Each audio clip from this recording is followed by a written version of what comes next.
Sir को सुशोभित करें। माननीय सुधीर सोनकर जी।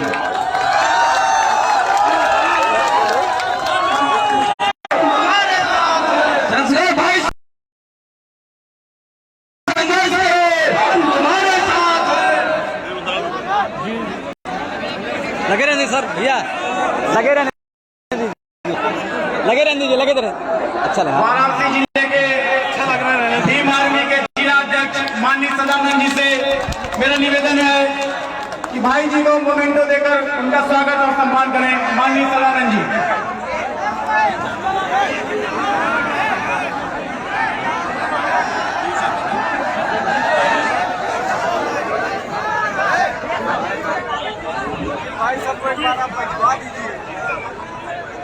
जौनपुर जिले के आजाद समाज पार्टी के नगर सचिव अली मंजर जी से मेरा निवेदन है कि भाई जी को शाल और इत्र देकर उनका सम्मान करें।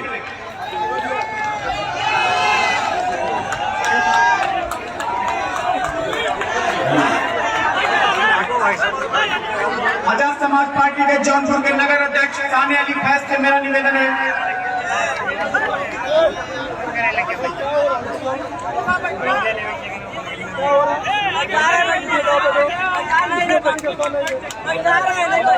बड़े भाई एक बार ताली से एकदम जोरदार तालियों से स्वागत किया जाए। जय भीम।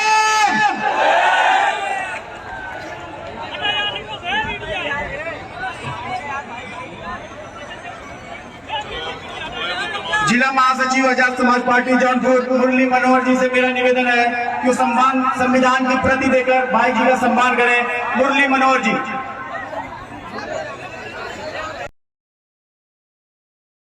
हाँ भैया, उसके बाद भाई बोलो।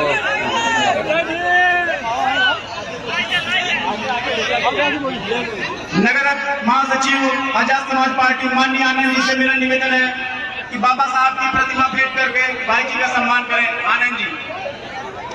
जिला अध्यक्ष भानु प्रताप भारती जी से निवेदन है कि बाबा साहब का चित्र देकर भाई जी को सम्मान।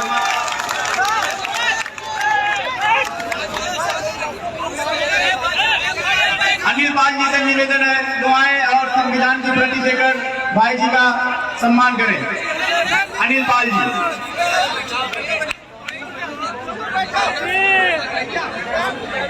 गाजीपुर से चलकर आए माननीय राजेंद्र यादव जी से मेरा निवेदन है कि वो बुके भेंट कर भाई जी का सम्मान करें।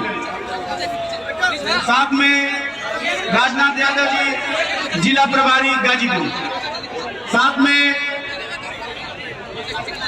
राजेश सूर्यवंशी जी जिला उपाध्यक्ष आजाद समाज पार्टी जौनपुर से मेरा निवेदन है कि भाई जी को मोमेंटो प्रदान करके उनका सम्मान करें।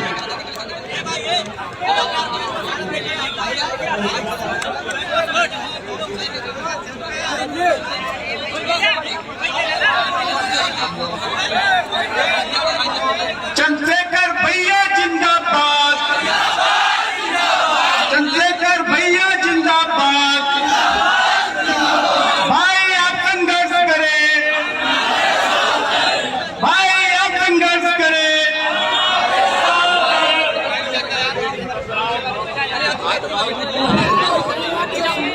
भैया जल्दी जल्दी कर लो।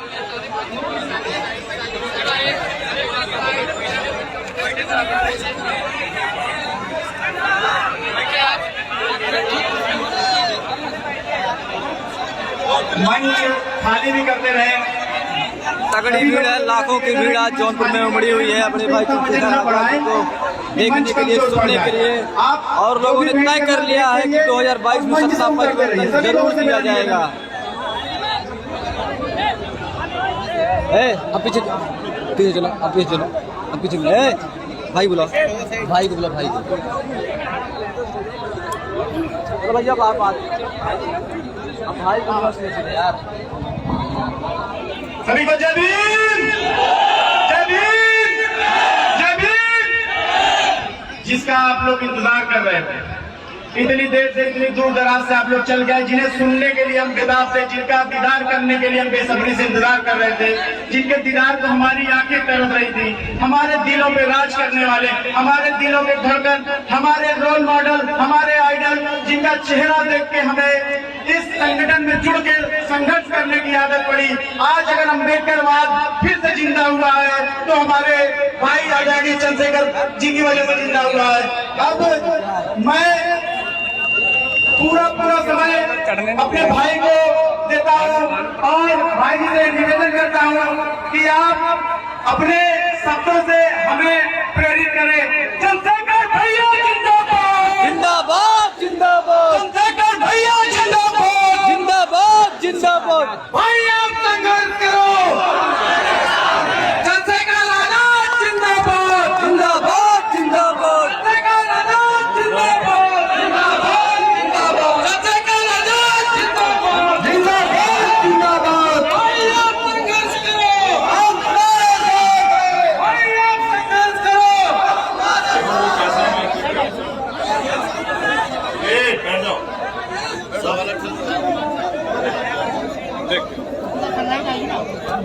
और डेविड जी कैसे हैं? बढ़िया। आप कैसे?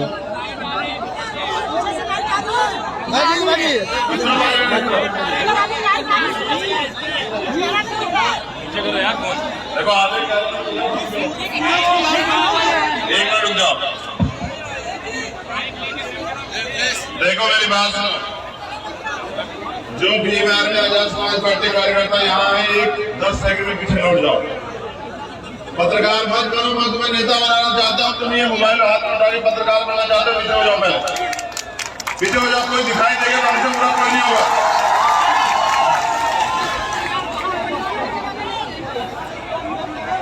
पीछे हो जाओ। ये दी तुम्हारे लिए थोड़ा ही थी, ये तो पत्रकार साथियों के लिए। क्यों फिर ऐसा कर रहे हो? अपना प्रोग्राम खराब करने की जिम्मेदारी तुम लोगों ने ली है। मीडिया के साथी यहाँ आ जाए और आप लोग पीछे हो जाओ। उधर मीडिया के साथियों को आने पीछे हो जाओ, जगह छोड़ दो। एक साथी ना दिखाई दे मुझे, पीछे हो जाओ।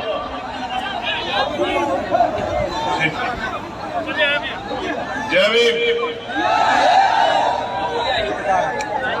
जो लोग वहां बैठे कोने में वो तो व्यवस्थित है, अनुशासित है, लेकिन जो लोग यहाँ आ गए ना उनकी फोटो एक ले लेना अध्यक्ष जी। मैं जरा ध्यान रखूंगा कि ये कौन नालायक लोग हैं जो हमारे खिलाफ खड़े हुए हैं। इनकी जरा एक फोटो जरूर ले लेना एक बार।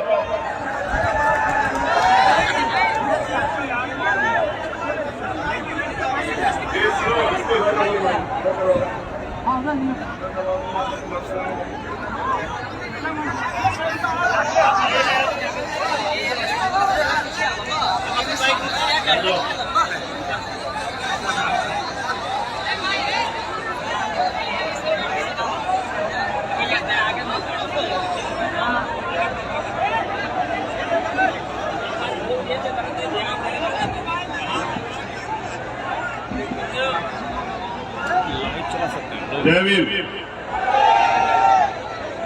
मुझे लगता है कि अब मुझे अपनी बात रखनी चाहिए और जो जहां है वो वहीं बैठ जाए, खड़ा रहे, कुछ भी करे, लेकिन अगले 20 मिनट 25 मिनट आप अपनी जगह पर रहें।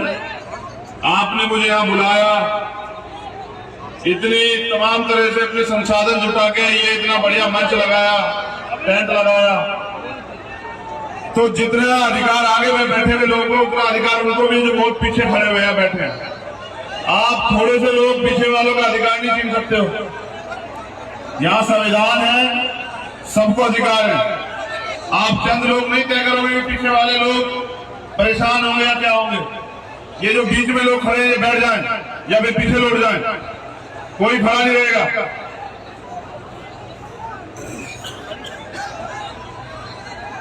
या तो बैठिए वरना मंच से भाषण छोड़ के उधर जाकर बैठ जाएंगे। आखिरी बार कह रहे हैं,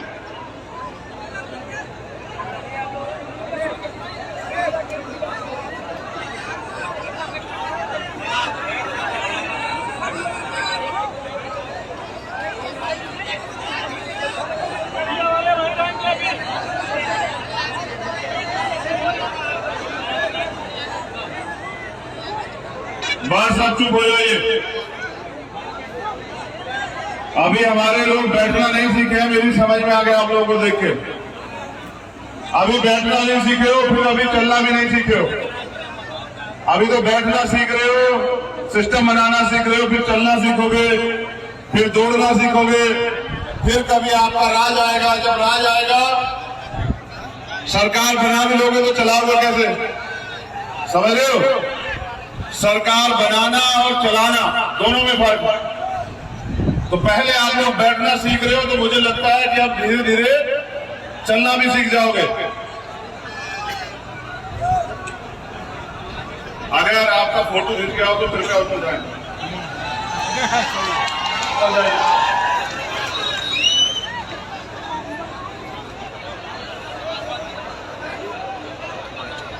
और किसी साथी का फोटो वोटो रह गया तो खींच लो, फिर हम अपनी बात रख देंगे, आपकी मेहरबानी हो जाएगी।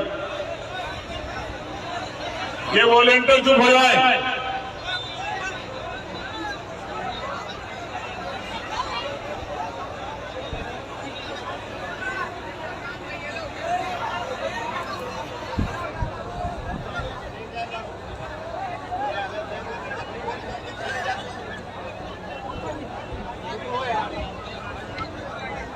देखो दरोगा जी, ये अभी बैठना सीख रहे हैं। जब ये तैयार हो जाएंगे तो फिर आपकी सुरक्षा की जरूरत भी नहीं पड़ेगी, आप देख लेना। अभी बैठना सीख रहे हैं हमारे लोग, हम इनको अनुशासित बना रहे हैं। आज जौनपुर की इस धरती पे जो एक क्रांतिकारी धरा है, यहां उपस्थित हमारे नौजवान साथी, सम्मानित बुजुर्ग, हमारी मातृशक्ति, हमारी माता बहनें, भीम आर्मी और आजाद समाज पार्टी के कार्यकर्ता, इस संभाग के उपस्थित, इस मंडल और जिला विधानसभा के उपस्थित हमारे तमाम नेता, आज के अति सुंदर मंच पर उपस्थित आजाद समाज पार्टी के ओजस्वी प्रदेश अध्यक्ष माननीय सुनील चित्तौड़ जी, राष्ट्रीय कोर कमेटी के सदस्य और इस संभाग के प्रभारी भाई रविंद्र कुमार भाटी जी, इसी संभाग के दूसरे प्रभारी डॉक्टर अजमल जी, इसी संभाग के एक और प्रभारी विनय सागर जी, पूर्वांचल प्रभारी भीम आर्मी कमलेश सचान जी, मंडल अध्यक्ष वाराणसी डॉक्टर ए के गौतम जी, मंडल अध्यक्ष अयोध्या निखिल राव जी, आजाद समाज पार्टी के उत्तर प्रदेश के महासचिव डॉक्टर मोहम्मद आकिब साहब, राष्ट्रीय कोर कमेटी के मेंबर और नौजवान साथी भाई अमित कसाना जी, अनिल जी, प्रदेश महासचिव भीम आर्मी डॉक्टर पी के सागर जी, एएसपी मंडल अध्यक्ष आजमगढ़ अब्दुल्ला खान जी, सुमंत भास्कर जी, जितेंद्र भारती जी मंडल उपाध्यक्ष वाराणसी, एसपी मानव जी मंडल प्रभारी वाराणसी, गोरखनाथ बोध जी, भानु प्रताप भारती जी जिलाध्यक्ष, रत्नेश कुमार जी और अनूप बोध जी। यहां हमारे बीच उपस्थित भाई राजेंद्र यादव जी, रामनाथ यादव जी, इस ग्राउंड में, मैदान में उपस्थित आप तमाम सभी सम्मानित साथियों, जौनपुर आने की मेरी बड़ी इच्छा थी। जौनपुर के लोगों ने ये प्रस्ताव भी रखा था कि अगर आप आएंगे तो हम बड़ी संख्या में इकट्ठा होकर आपको सुनने के लिए पहुंचेंगे। तो मैंने उत्तर प्रदेश भ्रमण पे तय किया था कि मैं जौनपुर जरूर आऊंगा। जौनपुर आने के बाद जो प्यार और सम्मान आप लोगों ने मुझे दिया, उसका मैं आभारी हूं। लेकिन अब मैं अपनी बात, अपना दर्द आप सबके सामने, इस समाज के सामने, इस महान जनता के सामने रखना चाहता हूं, क्योंकि मैं समझता हूं कि भारत में लोकतंत्र है और लोकतंत्र में जनता मालिक होती है। जनता जो तय करती है वही देश का मुकद्दर भविष्य होता है। तो मैं भी अपना दर्द, अपनी पीड़ा, अपनी बात आपके सामने रखना चाहता हूं। और इस बात की शुरुआत के लिए, बात की शुरुआत करने से पहले मैं बहुजन समाज में जन्मे सभी संतों, गुरुओं, महापुरुषों को नमन करता हूं।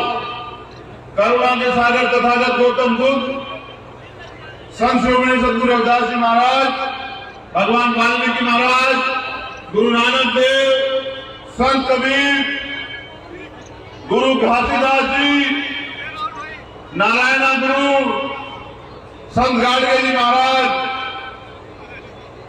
सामाजिक परिवर्तन के अग्रदूत राष्ट्रपिता ज्योतिबा फूले, आरक्षण के जनक छत्रपति साहू जी महाराज, मां सावित्रीबाई फूले, मां फातिमा शेख, पहले रामास्वामी नायकर, पहले लाल यादव, बाबू जगदेव प्रसाद कुशवाहा, जननायक कपूरी ठाकुर, महामना रामस्वरूप वर्मा जी, मान्यवर दीना भाना वाल्मीकि साहब, परम पूजनीय विश्व रत्न डॉक्टर बाबा साहब अम्बेडकर और मेरे रहबर, मेरे गुरु मान्यवर साहब श्री काशीराम, इस देश की आजादी में योगदान देने वाले शहीद आजम सरदार भगत सिंह, सरदार उधम सिंह, सरदार करतार सिंह सराफा, शहीद वीर अब्दुल हमीद, अस्फाकुल्लाह खां, डॉक्टर एपीजे अब्दुल कलाम साहब, आप तमाम महापुरुषों को नमन करते हुए मैं आज की अपनी बात की शुरुआत करता हूं। आज इस प्रांगण में उपस्थित मेरी मातृशक्ति नौजवान साथियों, ये सामाजिक परिवर्तन, आर्थिक मुक्ति का आंदोलन जो इस देश में 1848 में चला, जिसको राष्ट्रपिता ज्योतिबा फूले ने चलाया, समानता की बात करके, अधिकारों की बात करके, उनके जाने के बाद उनके साथ रहते हुए इस आंदोलन को उस समय के महापुरुषों ने सींचा, जिसमें उनकी पत्नी के रूप में प्रथम शिक्षिका मां सावित्रीबाई फूले, और जब कोई भी इस आंदोलन को आगे बढ़ाने में मदद नहीं कर रहा था तो अपनी जमीन देने वाली मां फातिमा शेख और उनके भाई, जिन्होंने पहले 17 स्कूल बहुजन समाज के बच्चे और बच्चों को आगे बढ़ने के लिए, पढ़ने के लिए देने का काम किया, उनके जाने के बाद आरक्षण के जनक कुर्मी वंशज छत्रपति साहू जी महाराज ने इस आंदोलन को चलाया और उनके सहयोग से परम पूजनीय बाबा साहब अम्बेडकर ने भारतीय संविधान में हमें अधिकार देकर जानवरों के जीवन से इंसानों का जीवन जीने के लिए हमें अधिकार दिलाए। उनके जाने के बाद मेरे रहबर, मेरे गुरु मान्यवर साहब श्री काशीराम ने इस आंदोलन को अपने खून पसीने से सींचा और उनके साथ हजारों की संख्या में बहुजन समाज के नेताओं ने, सामाजिक योद्धाओं ने इस आंदोलन को बढ़ाने का काम किया। आज पूरे देश में अगर रहबरों का, महापुरुषों का आंदोलन कोई चला रहा है तो मुझे बड़े गर्व से कहना पड़ता है कि वो मात्र भीम आर्मी और आजाद समाज पार्टी है। उसके अलावा महापुरुषों के जाने के बाद किसी भी शख्स ने, किसी भी पार्टी ने महापुरुषों के आंदोलन के प्रति जिम्मेदारी नहीं दिखाई। मैं गौरवान्वित होता हूं कि एक तरफ तमाम तरह के पैसे वाले दल हैं, पावर वाले दल हैं, उनके पास विधायक एमपी भी हैं, और एक तरफ भीम आर्मी आजाद समाज पार्टी के नौजवान लोग, जिम्मेदार लोग, बहुजन मिशन के बहुजन सिपाही योद्धा हैं, जो अपने खून पसीने से इस आंदोलन को सींच रहे हैं। मैं देश के कोने कोने में जाके अन्याय अत्याचार के खिलाफ आपके सहयोग से आवाज उठाने का और न्याय दिलाने का प्रयास करता रहता हूं। साथियों, यहां मिशन 78 की टीम भी है, हमारे अधिवक्ता सेल के लोग भी हैं, आजाद समाज पार्टी यूथ की टीम भी है, मैं उनका भी धन्यवाद करता हूं। लेकिन आप इकट्ठे होते हैं, आप इकट्ठे होकर भाषण सुनते हैं, बात सुनते हैं और उसके बाद उस पर जाके अमल ना करें तो इकट्ठा होना, बात सुनना सब बेकार साबित हो जाता है। मुझे यहाँ आने का मौका मिला, आप लोगों ने अपनी मेहनत की कमाई से पाई पाई जोड़ के इतना अच्छा मंच सजाया, मेरे रहने की व्यवस्था कराई, ये टेंट लगाया, तमाम तरह से गुलदस्ते भेंट किए। मैं ये समझता हूं कि जब तमन्ना सच्ची होती है तो रास्ते हजार होते हैं और तमन्ना अगर झूठी हो तो बहाने हजार होते हैं।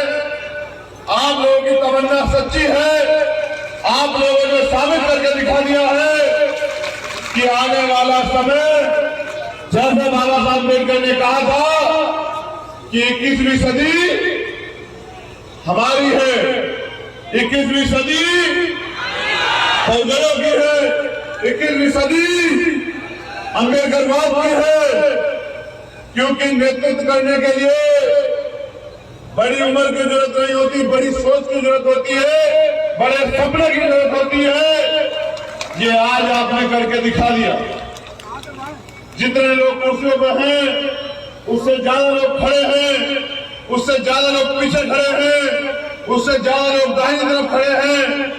जहां तक नजर जा रही है लोगों का हुजूम, ये प्यार, ये विश्वास आपको एहसास नहीं कि मुझे कितनी ताकत देता है। मैं मानता हूं कि उत्तर प्रदेश में नहीं, देश में भी बदलाव आएगा युवा सोच के साथ। और आओ चले हम सब युवा जोश के साथ। अगर युवाओं के जोश के साथ बदलाव की शुरुआत की जाए तो वो दिन दूर नहीं कि जब बहुजन समाज इस देश में शासक बनेगा।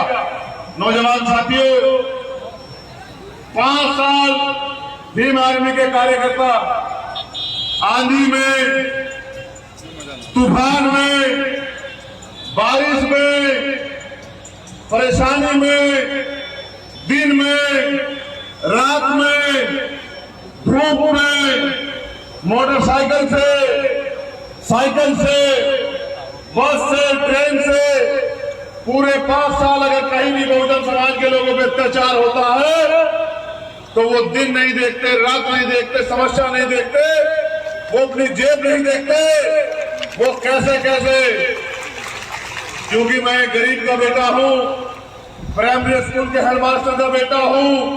मैं ये समझता हूं कि एक गरीब के लिए 1 टाइम की रोटी, 2 टाइम की रोटी तैयार करना कितना मुश्किल काम है।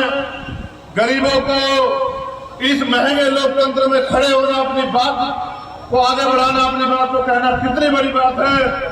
मैं समझता हूं कि आपने अपना पेट काट काट के 1 टाइम की रोटी को जो है रोक कर इस आंदोलन को, इस प्रोग्राम को चलाने का, बनाने का, तैयार करने का काम किया है। आपका ये मेहनत, क्योंकि लोग तो पानी से नहाते हैं, मेरे लोग पसीने से नहाते हैं। मैं इस मेहनत को भूलने वाला नहीं। मैं समझता हूं कि बाबा साहब ने हमें वोट का अधिकार, मतदान का अधिकार राजा बनने के लिए दिया था, किसी का चमचा और दलाल बनने के लिए नहीं दिया था। आज ये बात मेरे संगत है कि SC/ST के 131 MP होने के बावजूद भी SC/ST के अधिकारों पर कुठाराघात हो रहा है, कोई आवाज नहीं उठाता। जब मैं जौनपुर आया तो मुझे यहाँ इतनी समस्या बताई गई, इतनी बड़ा ढेर समस्या का कि भैया वहां हत्या होगी, वहां रेप हो गया, वहां जमीन कब्जा ली गई, वहां लाठी मार दी, वहां जो है घर जला दिए गए, कार्रवाई नहीं हो रही है, सुनवाई नहीं हो रही है, गिरफ्तारी नहीं हो रही है। ये समस्या यहाँ सिर्फ यहाँ नहीं है, ये समस्या पूरे देश में है। कहीं भी किसी की सरकार हो, मैं आपसे एक सवाल पूछना चाहता हूं। 70-71 साल के लोकतंत्र में हमारी बहनें माताएं भी यहाँ बैठी है, नौजवान भी यहाँ बैठे हैं। क्या जो परेशानियां आपके जीवन में है, तमाम सरकारें यहाँ रही, क्या वो परेशानियां दूर हुई? नौजवान साथियों, दोनों हाथ उठा के बताओ, आपकी परेशानियां दूर हुई क्या? एक बात और बताओ, जब यहाँ संविधान है, सबको बराबर के अधिकार हैं, सबके अधिकारों पे कोई उठाना घात नहीं कर सकता। जितने लोग यहाँ बैठे हैं, कितने लोग ऐसे हैं जिनकी आमदनी 50,000 रुपये महीना है? जरा हाथ उठा के बताना मुझे, कितने लोग ऐसे हैं जिनकी आमदनी 50,000 रुपये महीना है? क्यों नहीं है? इसलिए नहीं है क्योंकि बाबा साहब अम्बेडकर ने संविधान के बाद एक बात को कहा था, आप लोग भूल गए। उन्होंने कहा था कि संविधान से सामाजिक गैर बराबरी तो दूर हो जाएगी। अगर गैर बराबरी दूर करने का प्रयास किया गया तो गैर बराबरी, भेदभाव तो दूर हो जाएगा, लेकिन आर्थिक समानता नहीं होगी। जब तक आर्थिक समानता नहीं होगी, तब तक गैर बराबरी कभी खत्म हो ही नहीं सकती। क्योंकि जब तक एक तरफ 10% लोग इस देश के साधन पे, संपत्ति पे, जमीन पे, सिस्टम पे कब्जा करके रखेंगे और 90% लोग 10% पूंजी से अपना जीवन को जीने के लिए मजबूर रहेंगे, तो किसी भी कीमत पे समानता आ ही नहीं सकती। आज भी बाबा साहब की बात बिल्कुल सही साबित हो जाती है कि आज भी इस देश में अमीर का कुत्ता भी एसी में सोता है और गरीब फुटपाथ पे सोता है, बिना पंखे के सोता है, बिना छत के सोता है। ये इस देश में 71 साल के लोकतंत्र में भी गरीबों के हालात बनी हुई है। नौजवान साथियों, ये हालात किसी भगवान ने नहीं बनाई, आपके भाग्य में नहीं लिखी है। लोकतंत्र बना इसलिए था कि अंतिम व्यक्ति को भी सारी सुविधाएं मिलनी चाहिए।